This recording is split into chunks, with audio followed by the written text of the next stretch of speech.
Cookie Clicker. Cookie Clicker is a great game. No? No comment? Are we live now? Fantastic. I don't know where Jake is. He unmuted himself, but I don't hear him because I want to hear him complain about how Cookie Clicker is somehow not as good. Oh, but Cookie Clicker. Yeah, I should probably unmute my mic on my microphone as opposed to just on Discord. Yeah. But yes, yeah. Welcome back to the Midseason Showdown stream, where instead of watching Pokemon, we're going to debate the merits of Cookie Clicker. Franklin seems to think that Cookie Clicker is a good game, and I am here to, defend the truth and justice. to protect the world from devastation. No. Anyway, we have John Masters versus Leonard Craft for you. They played yesterday in Swiss, I believe, and John won, so Leonard's going to look to get a little bit of revenge here. Mm-hmm. Yeah, and so we see the same team out of Leonard today as we saw yesterday, but I know that John Masters changed up his team.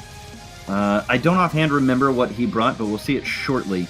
So it should be interesting. For viewers of yesterday's stream, you're in for a completely different best of three. And I think Leonard's team name is all I ever needed in life.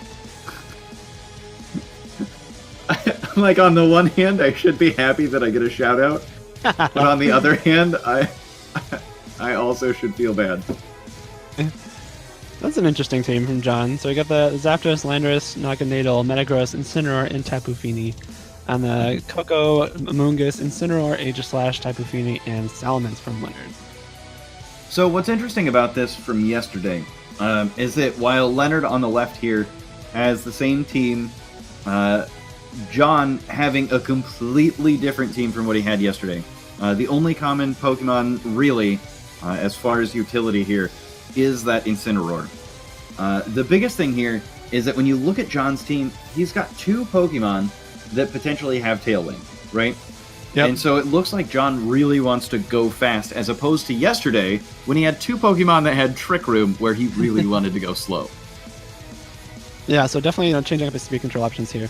Now, considering that Leonard probably doesn't have any speed control, unless it's something like Icy Wind Fini, the Tailwind's going to be a pretty strong option for John here. And then when we look at our Poison Dragon friend, Naganadel. Naganadel. I use the correct pronunciation. We're not gonna bicker over pronunciations. Here's the thing. Here's the thing about Pokemon that I've always really enjoyed. Quickly, while this game is starting, is that the one thing that I really want more people in the Pokemon community to support is that, like, all of us pronounce things quite differently, and I think that is okay. Like, we're all fans of Pokemon as long as it's comprehensible. If anyone is calling it Ferrothorn around me, I might just leave their presence immediately. I mean, I'll give you that one, because it's Ferris. It's iron. Yeah, exactly. So it's Pharaoh. Yeah. So we do have an Aegislash/Salamence lead from Leonard, followed by a Landorus Zapdos lead from John on the opposite side. And so, in this case, we've got basically something that's going to be a little bit of a heavy hitter with that Aegislash and maybe a little bit of support, followed by an Intimidator, which can also do a lot of damage. And then on the opposite side, you've got something that can be a little bit supportive and a heavy hitter with an Intimidator that can also do some damage. Yeah, interesting spot. The Aegislash on Leonard's end looks like it's in a pretty decent spot here. The Intimidate and the Landorus could protect it from something like an Earthquake or Tectonic Rage. Probably not going to be able to knock it out with that -1. He does opt to switch it out instead, though. Yeah, that Tapu Fini coming out. Landorus has apparently done his job getting the Intimidate and doesn't want to stick around any longer than that. Giving the Misty Seed to Zapdos here, making sure that its defenses are bolstered just a little bit. Leonard not really liking the idea of leaving Aegislash out against stab ground moves. Opts for that Aegislash instead. And then we've got Salamence out here going for that Mega. Just going on the offensive right away. Frustration is a little bit under half the Tapu Fini. The Zapdos does get that Tailwind up, so now, John does have that speed advantage, but this Amoonguss on the field is going to be, very useful for Leonard, able to redirect either something like a Hidden Power Ice from Zapdos or a Moonblast from Tapu Fini.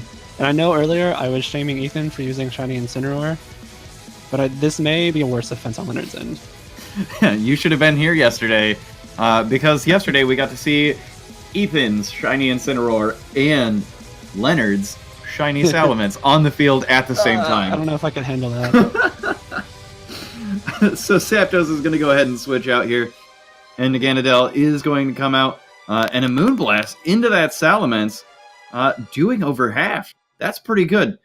And then, obviously going first there, looks like I might have missed a Tailwind, and then Tapu Fini eating that nice Pinch Berry, making sure that it's back up over half. But as we saw yesterday, that offensive Amoonguss with a Sludge Bomb. Yeah, so the Sludge Bomb in return into the Tapu Fini, does get it down to a very low health. So, any attack coming out from Leonard will be able to knock it out. But, interesting that Leonard just let his Salamence take a Moonblast, potentially knowing that the Tapu Fini wasn't very offensive, knowing that his Salamence might be really bulky and able to take, any kind of attack. And so, he was pretty content to just get some damage off on that Tapu Fini. Ooh, and a Fire Blast, revealing that we have a fire-resisting berry on this Amoonguss. What a great... That's a pretty good decision there, especially with the amount of Incineroar that are out and about, using Fire Blast, making sure that Amoonguss can stay alive at least one extra turn, absorbing shots, and actually that Moonblast special attack drop probably going to make a huge difference, because we've seen that this Aegislash is Z Aegislash coming off of that Shadow Ball. That's a pretty good turn for both players, I would say. John does get a big Fire Blast off into Amoonguss. We'll put it in range of one more Fire Blast, and he does get some damage onto Aegislash, which might put it in range of a Fire Blast as well. But Leonard is able to knock out that Tapu Fini, and so we kind of see both players making a trade. That special attack drop on the Aegislash is, pretty noteworthy, as Franklin said. If this is that, Ghost Team's the Aegislash, that Never-Ending Nightmare will be doing considerably less damage thanks to that Moonblast special attack drop. And now at this point, even bringing Landorus out here just adds to everything. Obviously, Landorus isn't going to want to fire Earthquakes into its partner here. Poison types don't particularly enjoy eating Earthquakes, but, if you've got that Ground DMZ on your Landorus here, going into Aegislash with a Ground DMZ and then trying to bop that Amoonguss again with a Fire Blast, or switching that around a little bit, making sure... it feels like John's got all the offensive pressure. Yeah, it definitely does. That Amoonguss wasn't really threatening either of these Pokemon with the Sludge Bomb anymore. And the Fire Blast would have been able to knock out that Amoonguss had it stayed in, but goes for the Aegislash instead. Oh, and it just barely hangs on. Wow, that's... Whew.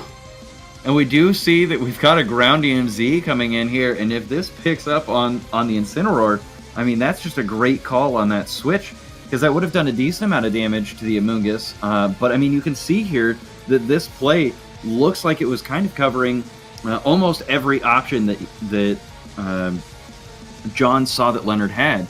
You could bring in this Incineroar, and then it goes down to this Ground DMZ, or you could Rage Powder and eat another Fire Blast. We saw that Aqua Berry weakened the Fire move, but it still did a sizable chunk of damage to that Amoonguss. Yeah, I definitely like that play from John. He knew that he had a KO option with Fire Blast and Ground DMZ into, either slot, really. And he just kind of had to decide which one he wanted to target. If he decided to switch those up and he Fire Blasted the, Amoonguss, the Incineroar would have taken some damage. This Aegislash would have gone down to the Tectonic Rage. But instead, he gets the knockout on Incineroar, eliminates an Intimidate option for Leonard, and now he's able to knock out this Naganadel because the Aegislash was able to survive that Shadow Ball just barely.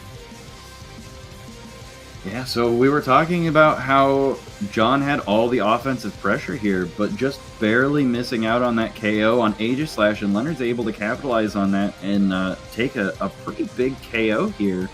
And then burning that Z move on Landorus, while it did a huge amount of damage, it made it so that John had to kind of switch up his idea here. Right. Obviously being down a Pokemon. The Naganadel was very threatening to Leonard's team because he did have that Salamence at low health left. He did have the Amoonguss, which we saw already ate its Aqua Berry, so probably wouldn't be able to take a Fire Blast very well. And so he did correctly target that Naganadel with the Never-Ending Nightmare. But this Landorus and Zapdos are still looking like they're in a pretty good spot. I'd say Zapdos especially because not much left on Leonard's side is going to be able to do a whole lot of damage to it. Right. If I remember correctly, he's got his Salamence left in the back, and what looks like a Hidden Power Ice from the Zapdos. Honestly, I don't think the Salamence is going to really want to take that too kindly. So you've got Aegislash, low HP. This Amoonguss is going to be able to recover potentially a little bit of HP if he decides to switch it out with that Regenerator ability. But that still puts Leonard in a potential of eating a Hidden Power Ice, which was 4 times super effective against the Salamence. Yeah, that's a very dangerous switch for the Salamence. And we do see the Hidden Power coming into the Aegislash, maybe expecting to switch to Salamence to reset that special attack drop. But Leonard does just decide to let that Aegislash get knocked out, get a Spore off in the Zapdos, then bring in Salamence and potentially try and Dragon Dance up a couple times if he is carrying that. I feel like that's probably his only option to win at this point because he is such in a big hole, especially facing down a Zapdos with a Salamence, which typically is one of the best answers to Salamence in this game. And unfortunately for Leonard here, because he already had this Salamence in Mega form, which he needed earlier, no Intimidates coming out to weaken the Rock Slides of this Landorus, and Rage Powder won't be able to redirect anything, so it kind of comes down to a little bit of sleep turns as far as how much damage Leonard's going to be able to get away with on John's Pokemon. So it looks like everything is staying asleep for a while, and then Leonard going on the offensive again with this very offensive Sludge Bomb from this Amoonguss, able to pick up just that last sliver of HP. Yeah, so Leonard is able to eliminate John's Landorus, and we do see that he does just have the Zapdos left against Amoonguss and Salamence. It looks like Amoonguss probably will be able to take one more Hidden Power Ice, just based on how much damage we've seen from it so far. And so it's looking like Leonard could potentially bring this game back. And then Salamence with the Roost here, recovering about as much HP as it possibly can, nearly up to full health, and Zapdos still going to sleep, so that's a pretty free Roost for Leonard here. A great spot now. Getting these sleep turns on Zapdos means that now Salamence has the option to set up a Dragon Dance. If Zapdos wakes up, Leonard at this point doesn't even need to go for Rage Powder, considering how bulky we've seen that his Salamence is. Yeah, so he just goes straight for the Dragon Dance. If Zapdos does wake up, he gets another free Spore into the Zapdos with another guaranteed sleep turn. So, this is looking like Leonard has done a pretty great job of bringing this game back. Yeah, and I mean, Leonard trying to cover basically everything here. Going for the Dragon Dance, feeling very confident that he can absorb another shot there, and then going for Spore, just to try and make sure that, hey, if this Zapdos wakes up here, it's going right back to sleep. I want a permanent nap.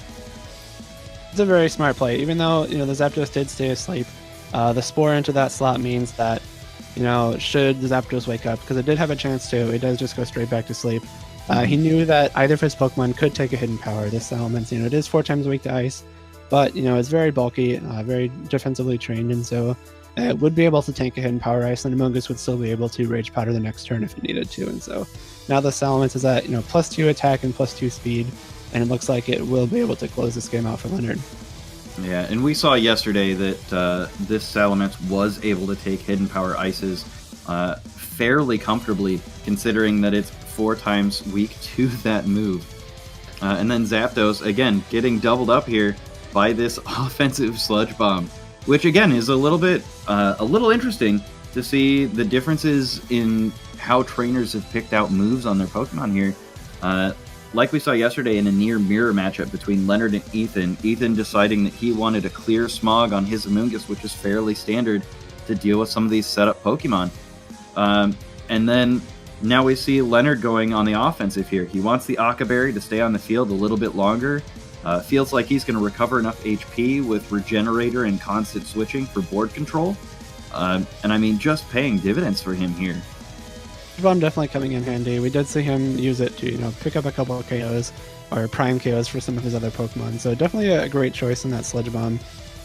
Like Franklin did say, there are some other options on Amoonguss, but a lot of them are pretty equally viable, and so it's just kind of comes down to how you want to play your team with your Pokemon.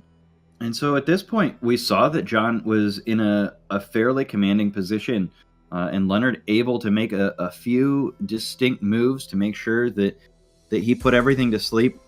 Clutch survivals for that Aegislash on a very low HP.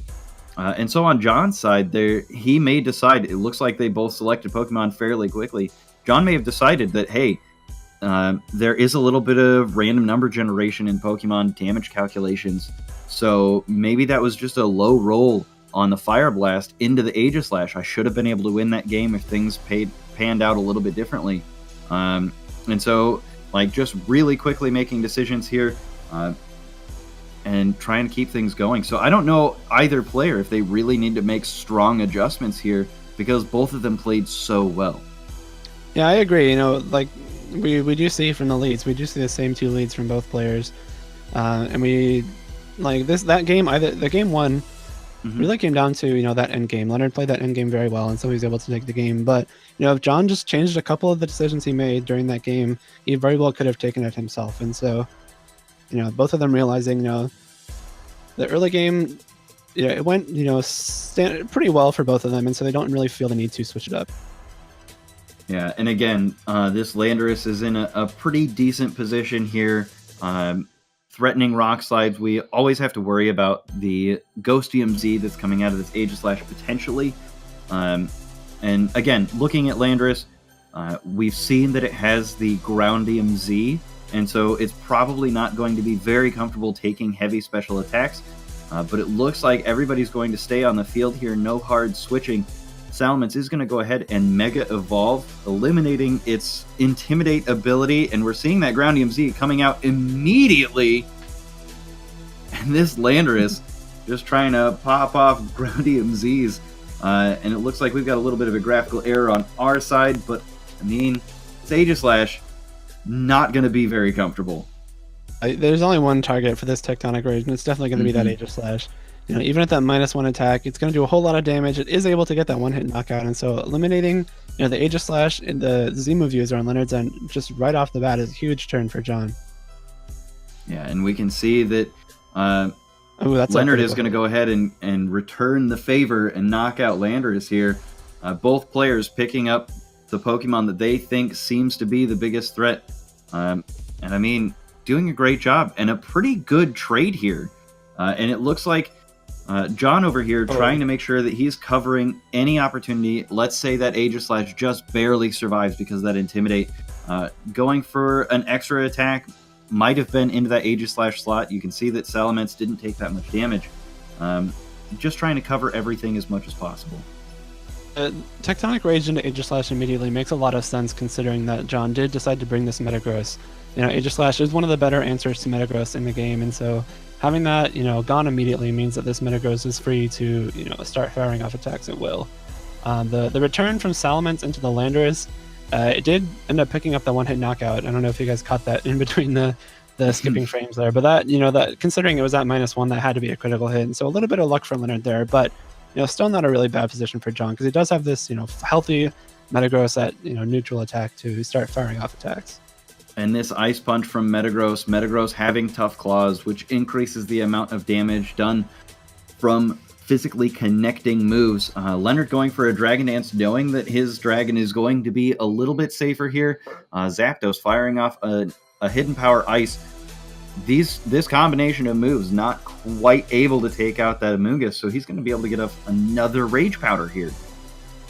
Metagross will be able to knock out this Amoonguss. Zapdos' Hidden Power will go into the Salamence, though, unless Leonard does decide to protect. And so, you know, really not a bad spot for John to be in either, considering that he does have this, you know, double Ice move option for the Salamence. And the Metagross and Zapdos both resisting the return, and so John's not really being threatened by the Salamence a whole lot right now. Salamence going for the Roost here. One interesting note about Roost is that it eliminates flying typing. So that means that all Ice moves going into Salamence this turn will be doing half as much super effective damage, but John's saying, you know what, I need to be just a little bit faster, not going for that Hidden Power Ice, and instead opting for a Tailwind. Yeah, that's a smart play for to get that Tailwind off. You know, now that the Salamence, it is still at +1 speed, but, you know, the Tailwind will kind of negate that, and so the Metagross and Zapdos should both be faster than Salamence, and, you know, Leonard can only fake out one with that, you know, Incineroar, and so he's going to have the option to get a nice attack off into the Salamence, likely knocking it out either way. And seeing that we've got Roost, Frustration, Dragon Dance, and Protect on the Salamence, there's not going to be any super effective Earthquakes that are going to go into John's Metagross here. And so that means that Metagross, with as much damage output as it has available with Ice Punch... Oh, wow, that Hidden Power Ice almost picking up the KO on Salamence, but he's going to be able to recover almost all of that damage back. Oh, man. Yeah, that's I mean, I feel like that's mainly a neutral turn. So Leonard's Salamence ends the turn at a little bit less HP than it had before. At this point, a Hidden Power from the Zapdos looks like it will be able to knock it out. And he prevents his Metagross from taking a Flare Blitz, excuse me. And so I don't hate that turn from John. Obviously, you would have liked to see the Salamence get knocked out by that Hidden Power, but it is in the spot now where it does have to be wary of taking another Hidden Power. And with the new games, we see that Mega Metagross has access to Stomping Tantrum, and it looks like John recognizes that Flare Blitz is a big threat, but we can see how well this Incineroar has been trained and how bulky it is. Surviving not only a super effective Stomping Tantrum, but also a same type attack boosted Thunderbolt from this Zapdos, and then proccing its Pinch Berry. I think that's a smart play from John, and he knew that Leonard probably didn't want to let his Salamence get knocked out, so he does decide to double target that Incineroar. Unfortunately just coming up just short of a knockout thanks to that newly released Intimidate. But now we do see, the Tailwind is still up on John's end. He can potentially go for something like a Stomping Tantrum and a Hidden Power that would probably be able to knock out both. Maybe just miss the Incineroar, but this Salamence can't protect anymore. It's going to be threatened by these Ice attacks from both of these Pokemon. Salamence trying to get that double protect, and he gets it. That is a low probability, but you can see that Leonard feels that is his best opportunity here.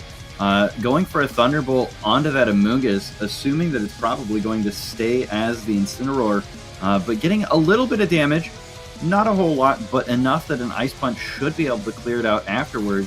And now Leonard with that Protect, does that put him in a much better position? As the Salamence did get a Dragon Dance off, so it's going to be faster than the Metagross and the Zapdos. We are going to see it finish off the Metagross, not wanting to let either Pokemon take an Ice Punch. And we're going to have to see what the Zapdos goes for. It might be trying to knock out the Amoonguss or the Salamence, but he does decide to set up that Tailwind instead. And it's likely that we're going to see a Spore coming out here, yeah. So it looks like both players trying to set up for that end game. That double Protect on Leonard's end really put him in a great spot. Had he not been able to get that double Protect off, the Salamence would have gone down to an Ice Punch. And it would have been pretty difficult for Leonard to come back from that. But now we do see the Naganadel come out on John's end, and so definitely not over yet. The Zapdos being asleep isn't great for John, but he does have some options here. The Naganadel is going to be faster than everything on the field, because he did get that Tailwind off, and it will be able to knock out that Amoonguss with a Fire Blast or potentially a Sludge Bomb if he is carrying that. The Dragon moves are going to threaten the Salamence as well, so it's kind of an interesting spot for John here. He's got to pick his targets carefully going forward. Yeah, and Naganadel not really known for having a ton of bulk, but depending on how John has trained it, might depend on how confident he is that it can take that Frustration with the boosted attack from Dragon Dance. But going ahead and getting a Beast Boost, picking up that knockout on Amoonguss, John really just waiting for the Zapdos to wake up. Unfortunately, still asleep, and Salamence going for that Frustration right into Naganadel and picking up the KO. That's a great turn for Leonard. He does Rage Powder that Sludge Bomb away. Sludge Bomb with that Life Orb likely wouldn't have been able to pick off the Salamence, and so he knows that by sacrificing that Amoonguss to his Sludge Bomb, he will be able to pick up that knockout on the Naganadel, and he does get this Incineroar in. He'll have a turn to fake out the Zapdos, potentially go for a Dragon Dance if he'd like, or just go for a Roost, get back up to a healthier amount of HP, or just even go for something like a Return and start getting damage off. And so, it's kind of this whole situation where it looked like John was in control for most of the game until that double Protect, and then the Salamence is able to close out the game. Yeah, and so again, a fairly low probability here of getting a Protect 2 turns in a row without it failing. But I mean, for Leonard, a great understanding that was his best opportunity to win, and just playing to his endgame. Yeah, definitely. He saw that if he got that double Protect off, he was very likely going to be in a much better position. And so He just went for it. He knew that he was already up a game. If he lost this one, he still has a game 3 to try and close out the set. But that double protect paying off, and now the Salamence looks like it's going to be able to close out the match for him. Looks like Leonard just trying to cover as much as possible, trying to get this Roost to protect itself. Maybe not thinking that he's going to be able to pick it up right away with a frustration immediately. Just trying to get a little bit of extra chip damage with Incineroar here, not wanting to take the recoil of Flare Blitz, going for the knockoff, waiting for Tailwind to peter out. And now, at this point, a Flare Blitz and a Frustration should be able to clear out the game. And we could see that Zapdos just wasn't able to do quite enough damage to pick up any KOs that turn. We're going to see the Frustration, finish off that Zapdos, and Leonard will be taking this set 2-0. Kind of unfortunate for John there that Leonard did get that double protect, because I'm sure he would have liked to have a game 3. But that's just kind of what happens in Pokemon sometimes. You gotta roll with the punches and move on. And so Leonard will be 2-0. It looks like he hasn't even dropped a game yet, so that's pretty impressive. Yeah, John moving down to 1-1. I definitely like to say that both players playing this extremely well, and I hope that John, as he goes forward in this tournament, kind of takes it to heart that he played that game very well. And I mean, again, looking at tournaments like this, for anybody out there that's new to Pokemon or new to the competitive side of things, the mentality of Pokemon is a big factor. Keeping your mental fortitude intact, understanding that you played that game as well as possible, and then sometimes Pokemon is just not in your favor. So we are going to be back in a few minutes for round 3 here in Kansas City.